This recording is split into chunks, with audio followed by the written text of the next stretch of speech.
Hey everybody, welcome back to Burger. It's Reaction Wednesday, and I just found another burger video by a guy named Guga. Now, Guga, super popular, makes all sorts of crazy awesome foods. Great with steaks, great with burgers, does some crazy things with dry aging that I'm certainly into. I'm not certainly into dry aging things and cheese and things like that, or doing some crazy things like he does, but he does it so that I don't have to, so I appreciate that. So on Monday, I just put out a new video called How to Make Perfect Smash Burgers in a Pan. And this morning, I was looking through the YouTubes as I do, and I came across his new video, Making Better Burgers Indoors. Do great minds think alike, or what? Anyways, it's colder outside, so we gotta make burgers indoors, so you might as well make really good burgers, right? So let's jump right into this video. If you like these kind of videos, you like reactions, I do reactions to other people cooking foods or things about food, food-related reaction videos every Wednesday. My name's Burger. If you like this kind of stuff, make sure you hit the like button, make sure you hit the subscribe button, and let's jump right into watching how Guga makes his burgers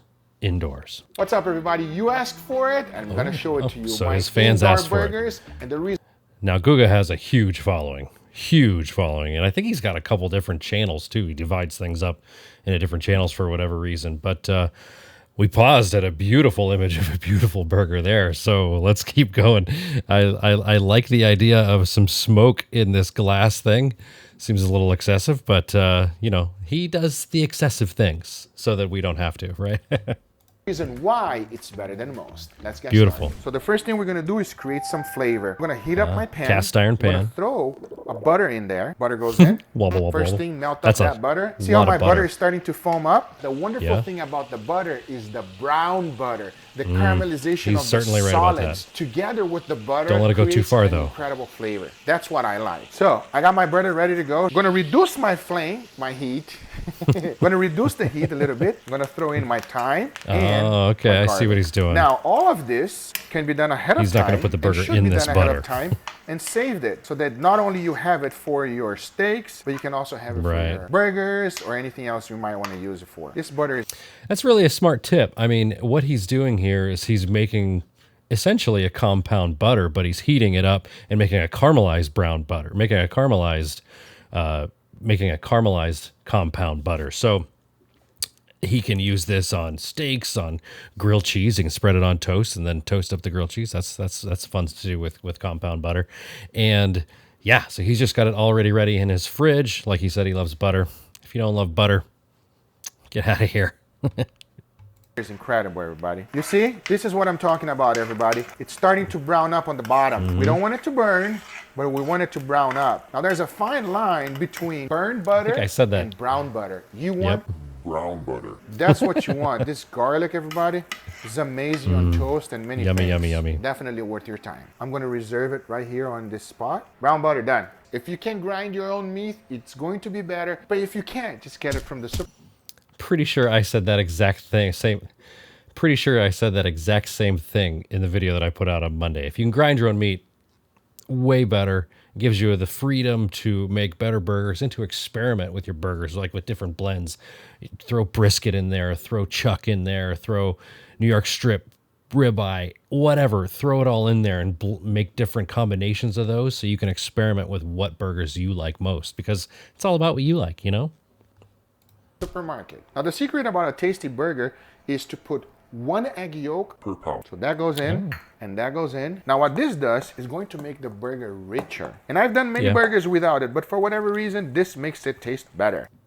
I've done both. I don't necessarily disagree with him, but I don't necessarily think that it makes it better. Like I said, I've done it both ways. I think if you have really great beef, the egg is just kind of, you don't even notice it. But I guess if you have 80-20 beef and you want to throw an egg in there, it can't hurt. It absolutely cannot hurt. Good enough. Let's make a burger. Now I'm going to make a nice ball, and what you want is a 3-ounce ball. Just like this. Yeah. One of the worst things about cooking an indoor. I don't think necessarily the size of the ball really matters for smash. But I think 4 ounces are perfect for me. I like a 4-ounce patty. I like my smash burgers to be a little bit thicker. But 3 ounces, 4 ounces, I mean, we're talking about semantics here. But yeah, well, let's keep going. Burger is the smoke that creates inside of the house. We're going to minimize that as much as possible. But hey, you're searing meat and burger together. It's gonna smoke A little bit. but a manageable amount. First thing, get the pan nice and hot. We want it to get it hot, but not too hot. This is the amount I can regulate. I'm gonna take it like halfway, like to medium. Now, if you can run an electric cooker like he's doing right now and control the heat to the exact temperature, I mean, that's awesome if you can do that, but most people can't do that at home. Most people don't have this at home. So if you get like a little infrared thermometer, they're like $15. You can check those out and you can check the temperature of your pan. So 270 to 350 is kind of ideal. I like to go hot with my burgers and sear them right immediately. You see? Put in my bowl. I'm gonna use a parchment paper. Highly recommend. Put that right there. And I'm gonna press the burger and leave it there. As soon as I put it down, everybody, nice I put the heat on the top. The burger presser Cranking is actually reducing the amount of splatter there is. At the same time, notice that we do have a little bit of smoke, but it's not overwhelming on the house. And I wouldn't count that as all I'm trying smoke. to do right now is create a crust. We're just gonna give it a little bit of time. We're talking about 2 minutes. Then we should have a nice crust. Been about 2 minutes. I'm gonna lower the heat so I don't get a crazy amount of smoke. Take out my burger smasher. There you go. Nice and pretty, ready to go. Pretty burger. And see, he likes his smash burgers a little thicker I'm going to release it from the pan. I'm going to still leave it there. See how I used a metal utensil? So obviously he's got a metal utensil safe pan, like a cast iron pan. But a metal utensil will help to scrape up those crispies that are right underneath that are searing. Because if you lose those, you basically lose your smash burger. Don't forget to season your burger, everybody. A little bit of salt, black pepper, and I'm also going to add a little bit of Guga's rub. I've already released the burger. He's marketing his product. No problem.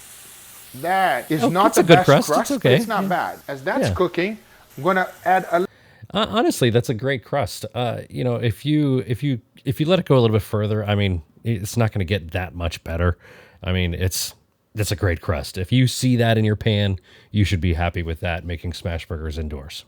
little bit of that brown butter right on the top, together with the milk solids. We're going to add 1 American cheese. The brown butter on top of the burger is, it's not excessive.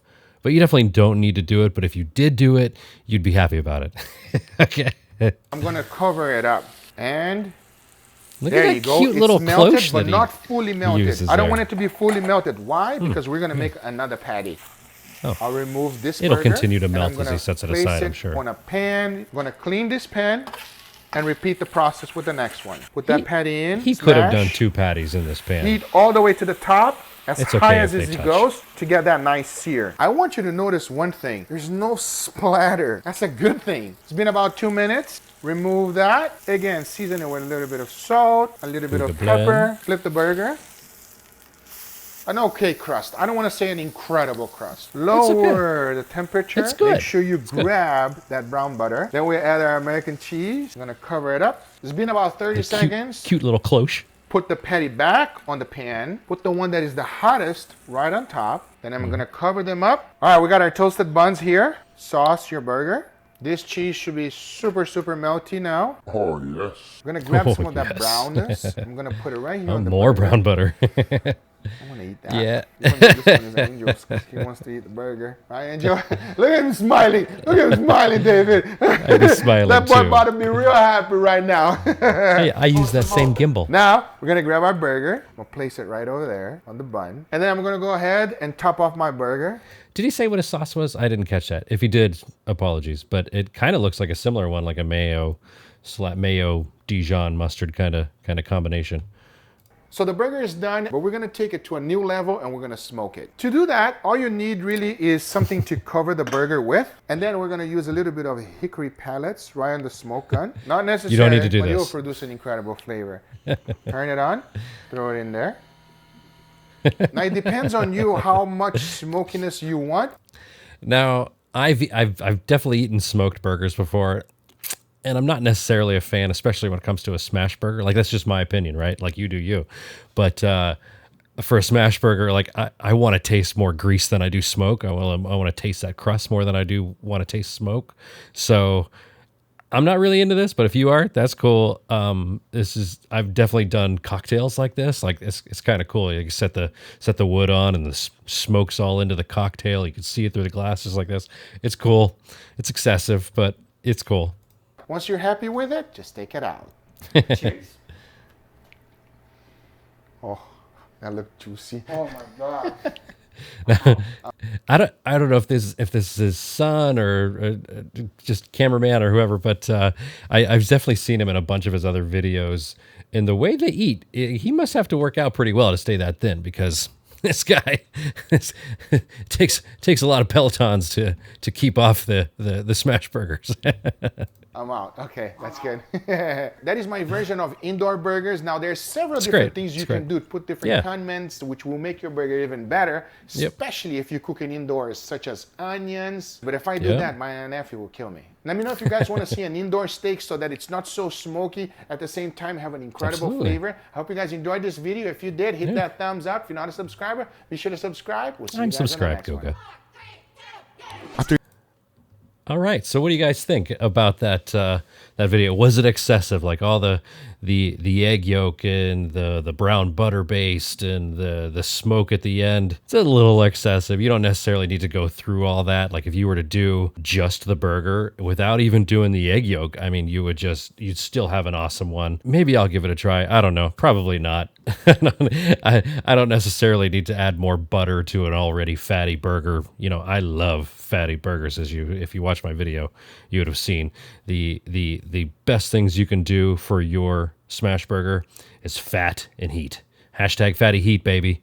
You gotta have the fat and the heat. The fat caramelized at the bottom of the pan, creating that crust, that Maillard effect. It's scientific flavor, baby. Yes, it is delicious, and it's delicious every single time. So if you've got some fatty beef, 70-30 is great, 75-25 is great, 80-20 minimum, okay? So fat and heat, get those things together, and you're gonna have a great time with your cheeseburgers, I promise you. So if you like this video, make sure you hit the like button, make sure you hit the subscribe button. I'd love to add you to our growing channel here. I appreciate you. Thanks for watching. See ya.